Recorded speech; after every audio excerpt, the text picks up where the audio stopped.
Good day for our Newsdesk special and featured interview. Again, we would like to welcome back government employees from E-SXM. What's up? How you guys doing? Thank you for having us. Fine, thank you. I know you guys a long time, but introduce yourself.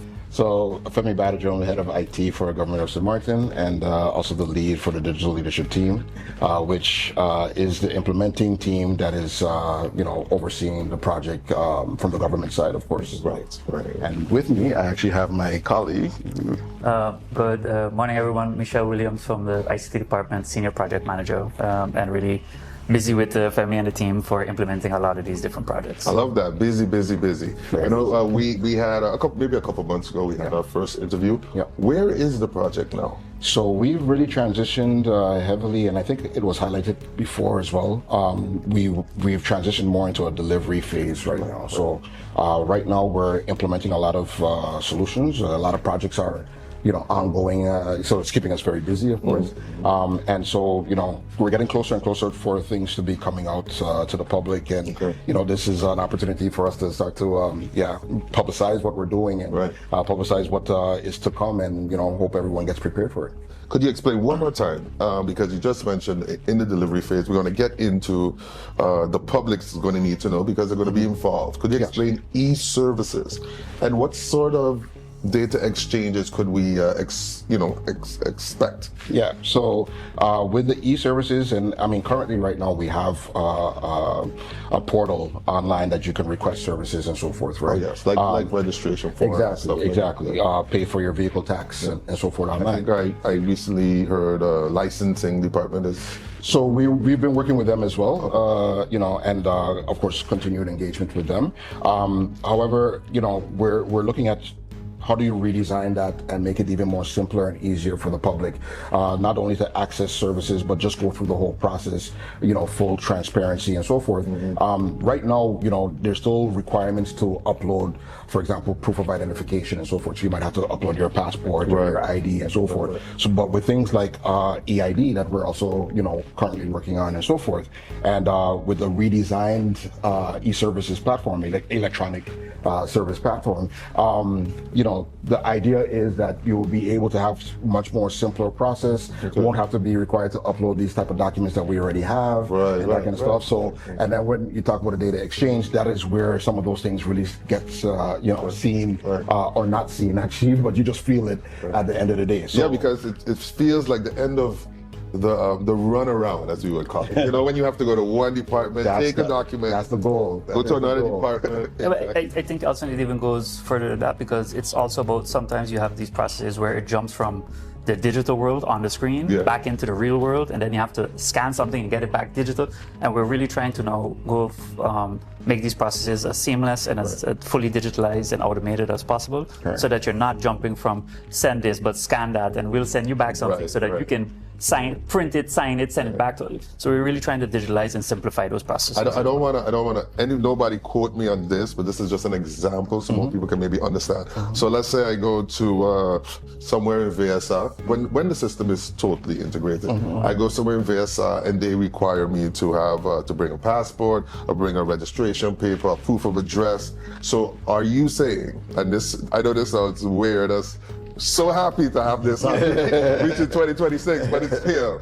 So I can go to this one and whatever they need, they can just, with a data exchange, they can just pick it up from somewhere else. Yes. So the idea behind that is, of course, whether they need to sort of pull it or validate the information, confirm that this actually exists and this is accurate and so forth. The data exchange system would allow that to happen seamlessly between the systems. I'm happy with the example you gave actually, because you mentioned about going in person, in fact, or whatever, and I wanted to highlight that as well. So we're not going to eliminate, the in-person, contact and service at the end of the day. In fact, one of the projects that we're about to, get into the procurement phase for is the modernization of the public service center. So, the PSC. Exactly. So we want to make sure that, the look and the feel and how the queues are managed, and, just it's more comfortable for, persons when they come in, residents when they come in and interact with government. But at the same time, because we're now interacting and exchanging this data systematically between, different departments, the service, the level of service delivery actually is improved. So and the efficiency and the efficiency behind of it. Yeah, and the efficiency is important. Yeah, but so it's not only the benefit would not only be felt by people who are trying to consume it digitally or online with their digital identification, but even if you come in person, the efficiency of those processes, not having to run around to different departments, or that clerk being able to help you and get a lot of it automated and pull up that data themselves, those efficiency will be felt as well, even for those individuals who may not want a digital ID in the future, because it's an option. I feel like we discovered fire, because also the government employees themselves, the clerks, I imagine this becomes a lot simpler for them. Exactly. So it does take the burden or reduce the burden on the clerks and the workforce itself. Which is also one of the goals as well. So it's a benefit across the board for everyone. And as Michelle mentioned, even if you come in person, I mean, we're even looking at kiosks that we're going to be implementing at the different public services and so forth, where you would get assisted. So you're not going to just be left alone, of course. But the idea is that there's multiple channels of being able to access the services, but you feel the benefit of this data exchange, this electronic ID and so forth at the end of the day. Amazing. One more I want to get through in our first, because this is a two-part series. One more point I want to get through. What about e-roaming? We've been hearing this from all over. What is e-roaming? So e-roaming, we're introducing, in the simplest way, a proper way of managing addresses for the island, right? So before, there was no proper systematic way of doing that. So we've introduced a solution, address management solution for the Ministry of Roaming, particularly the Permits Department, where now they would actually be able to manage the whole life cycle of an address. So from the time an address needs to be created, a new road or a number or whatever the case is, to the time where maybe the road split and so forth. Now you have to create a new road and a new address. So the ownership not, but the official address. Right. So and we're talking about even as little as things as the way it's spelled. Does this address actually exist? Yes or no? I mean, the Permits Department is responsible for that.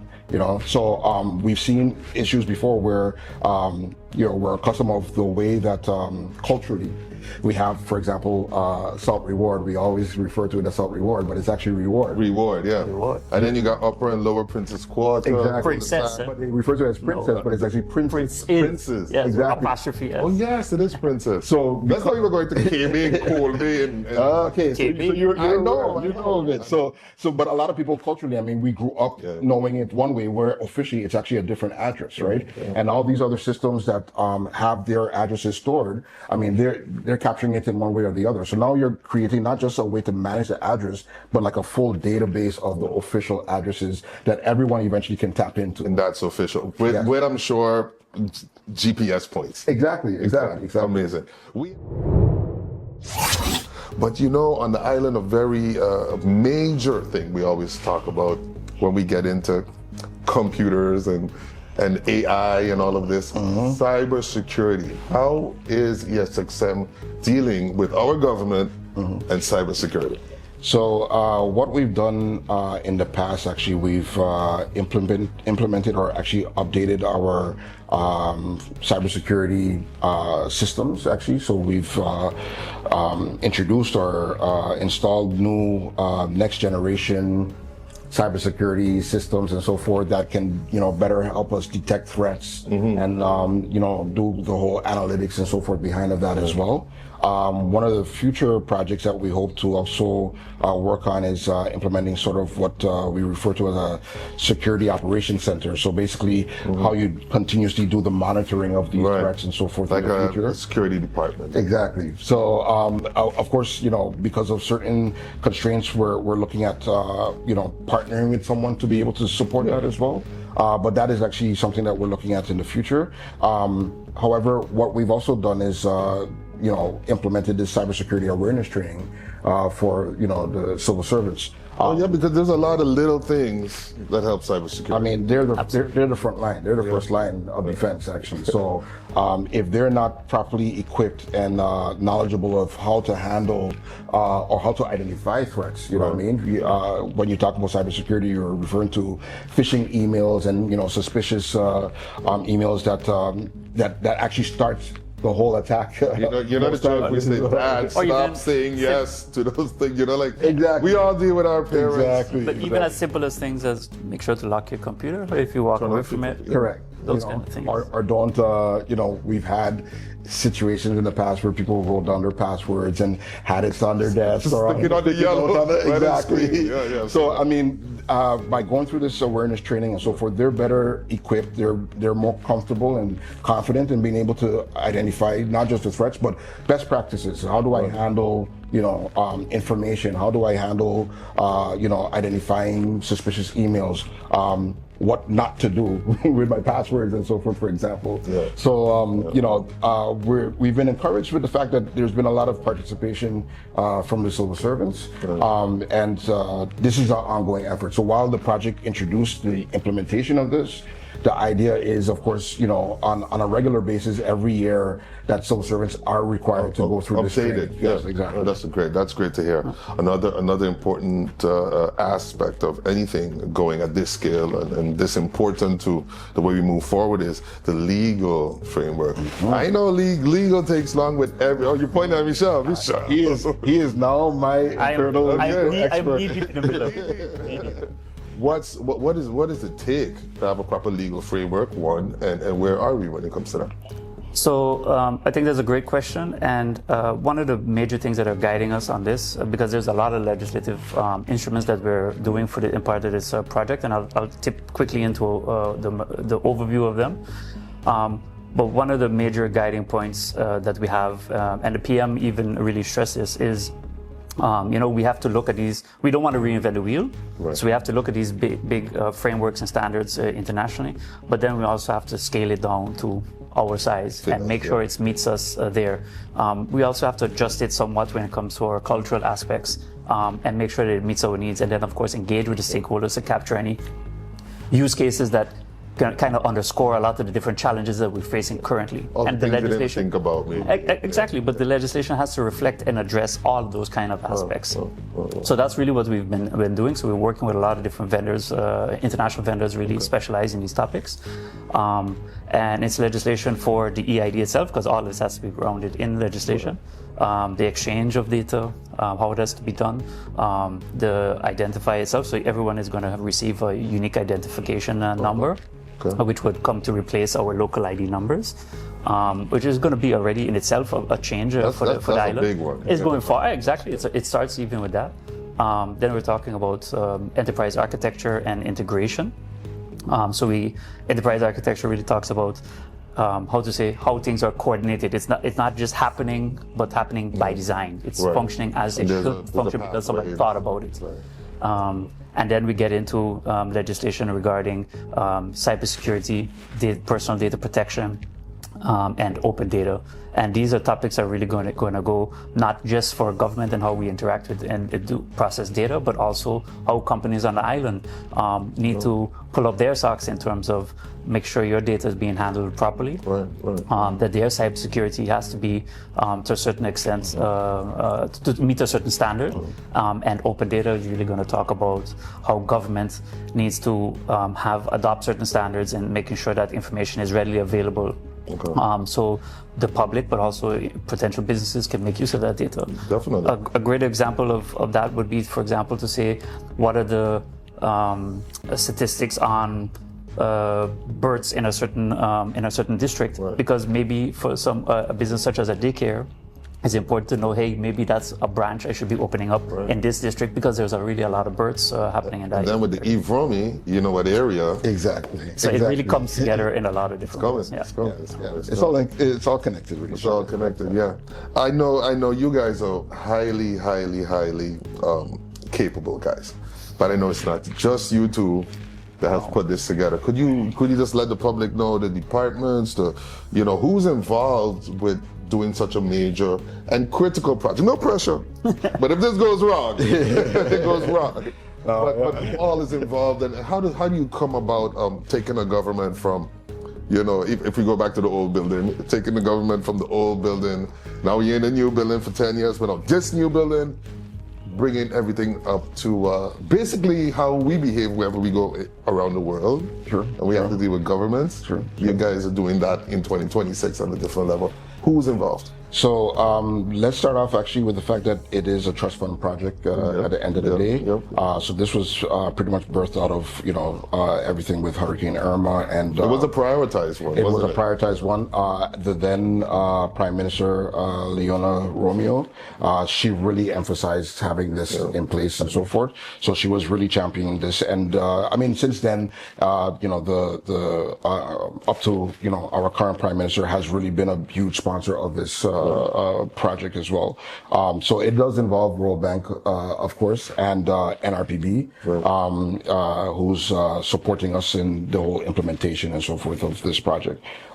Then you have the different stakeholders, of course, and within the organization and also sort of externally as well. I mean, we're talking about let's start off with the base registry. So we're talking about civil registry, for example, for capturing the information of a person. VOMI, as we mentioned before, with the whole VOMI and address management and so forth. Cadastre is involved, of course, directly. Chamber of Commerce is directly involved. My partner in crime as well is Fabiana Arnell for the Public Service Center. As I highlighted, Public Service Center is also a key stakeholder, so she's involved in it as well. And then we have our internal team that's really supporting it between the IT department. We have a communication officer, project officer, and so forth. So there's a lot of people involved. On a whole, we have the tax administration that's also involved in it. Economic licenses that are also involved in it and so forth. So TIAT is heavily involved. So this really spans across everyone. And then that's just, where we talk about specifically like the data exchange project. Right. But if we go to the extent of the legislative activities that we've been doing, I mean, we've involved every stakeholder possible. So we're talking about internally, Justice Ministry has been involved, education has been involved, VSA has been involved. Everyone's been heavily involved in this project and supportive of it because, I mean, it's time, right? Yeah, so it's trying to keep up with the rest of the world as well. It's island time. it was on island time. Exactly. It was on island time. And then, of course, we had a lot of participation from other sectors. So, the healthcare sector, both SNV and SMMC has been involved in it at various points and so forth. So it's going to impact, everyone. We've had meetings with the banking sector, the banking association. So this is a system-wide participation. I mean, I think you would describe it best as it's very foundational. Exactly. And there's then a lot of different systems that can now start connecting and making use of a lot of this foundational infrastructure that would improve the overall security, transparency, and the efficiency, and even the integration of it. So making it more efficient for people to handle their own business, but also in terms of their own their cooperation or business that you have on island to be able to do so. And that's for people who live here. But let's also think of our brothers, sisters, cousins, aunts, uncles who live abroad in the meantime, that they would also now be able to get better access to the island by means of doing so digitally. Right, and I mean, we're gonna wrap up, but one other thing I'm noticing right now is, we don't even know all the other benefits are going to come out of having an e-government. We have some surprises left for you. Some surprises. As we continue to go down this road and so forth, things are like opportunities now become endless and so forth. Because as Michelle mentioned, this is really addressing the fundamental, foundational things that needs to be in place for future innovation. You know what I mean? So, I mean, just basic things that you might think of start to become like realistic and so forth. Easier, attainable. Exactly. I can imagine this even helps the economy in several ways. All of that time, you usually back then you have to take a day off and need to go do some multiple days. Correct. It still might not work out. So I would like to applaud you guys on this effort so far. You guys got any last words would like to say to Newsdesk, because they're paying attention. They're paying attention. So I mean, for me, it's really important that everyone stays tuned to what's coming, what we're working on, and so forth. We're going to have a lot more engagement and sort of focus in on some of the key topics and so forth, and key things that we're going to implement in the future. So we look forward to it ourselves, but we hope everyone can embrace it and adopt it as well. Yeah. Michelle? I would really just like to underscore exactly what Femi said, and as well as, please know we are doing our best to make sure that these things happen in a safe way. We're thinking exactly on the use cases that we've received from a lot of the people in our circles of, hey, this is what I'm dealing with, this is what I'm concerned with. And we're really taking those things into account to make sure that these systems and the legislation for that matter takes those things seriously and make sure that you as a person for your business that you're well protected in everything that's coming. So we really want people to know that. Right. Thank you again, guys. ESXM, it's here and it's going to continue coming. So just stay tuned. We're going to hear more from this department over time, as it continues to roll out. We'll be back. And yeah, let's have a good one. This Newsdesk, take care.